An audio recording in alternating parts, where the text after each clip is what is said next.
কিন্তু বাছা, এটি তো অনেক কঠিন কাজ। এই কাজটা তুমি কি পারবে? ওই শক্তিশালী 7টি রত্ন একসাথে নেই। ওই শক্তিশালী 7টি রত্ন 7 জায়গায় রয়েছে।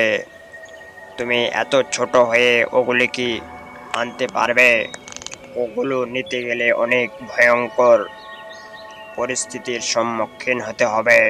তুমি কি পারবে? হ্যাঁ সাধু বাবা, আমি পারবো। আমায় একটু ওই রত্নগুলির খোঁজ বলে দেন এবং তার পথগুলো জানিয়ে দেন। ঠিক আছে বাছা, তুমি কোনো চিন্তা করো না। আমি তোমাকে একটি জাদুর চাদর উপহার দিচ্ছি। এই জাদুর চাদরে উড়িয়ে তুমি সেই প্রথম রত্নের কাছে যেতে পারবে এবং পরের রত্নগুলির কাছেও যেতে পারবে। এছাড়া তোমাকে আরো একটি জাদু শক্তি দিচ্ছি। এই জাদু শক্তি দ্বারা কোনো আক্রমণকে তুমি প্রতিহত করতে পারবে। এই বলে সাধু বাবা রঘুকে একটি জাদুর চাদর উপহার দিল এবং একটি জাদুকরী শক্তি উপহার দিল।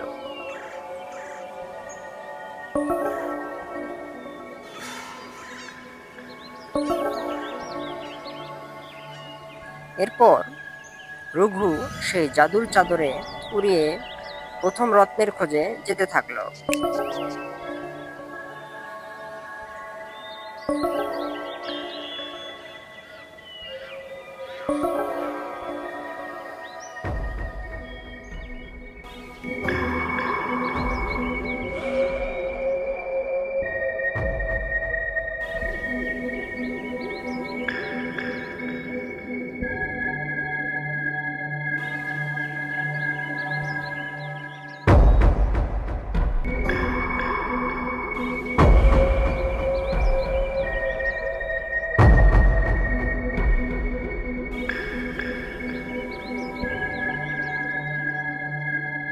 কে তুই?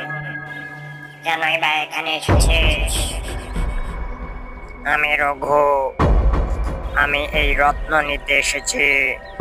রত্নটি আমাকে দিয়ে দাও। রত্ন নিতে চাস? রত্ন নিবি না কিচ্ছু বল খাবি? ভালোই ভালোই বলছি, এখান থেকে চলে যা, নইলে তোকে আমরা ছবল দিয়ে মেরে ফেলবো। রত্ন না নিয়ে তো আমি এখান থেকে কোথাও যাব না। দাঁড়া, আমি রত্ন কিভাবে নিতে হয় আমার জানা আছে। এরপর রঘু একটি জাদুর বিন বাজাতে থাকলো